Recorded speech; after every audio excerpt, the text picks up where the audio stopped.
satu dulu mang. Bikin ya mang. Ya. Jajanan khas mana ini mang? Ini Bandung, Pak. Bandung. Markona. Makona. Kayak nama orang sih mang ya? Iya, ini singkatan. Oh singkatan. Ini Cilo Maci di Gulung. Oh ini apa nih ini?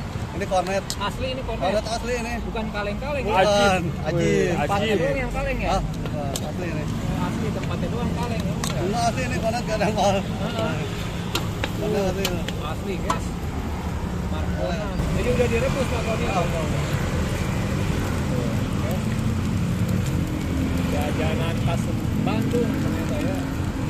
Itu main masuk-masuk aja di itu memang Itu. itu. Pakai perasaan. Ya, ya. Ada takarannya apa ini begini? Oh, ada takarannya ya. Nggak bakalan meleset. Enggak.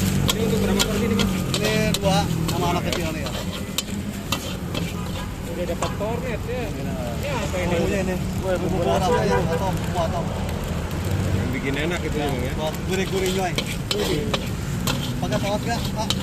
Pakai lagi enggak? Udah. Pakai cabai enggak, Pak? Boleh kita mah. Oh, ada cabenya juga. Karena cabai Aida. Oh, cabenya juga bubuk ya bang ya. Ya, bubuk Aida. Itu apanya mas? Enggak pakai cabai ya? Oh. Ini berani. Ini berapa, Mang? Ini 2.000 yang kecil buat anak-anak. 2000. Oh, 2000 dapat. Buat 2.000 sampai 10.000 harganya.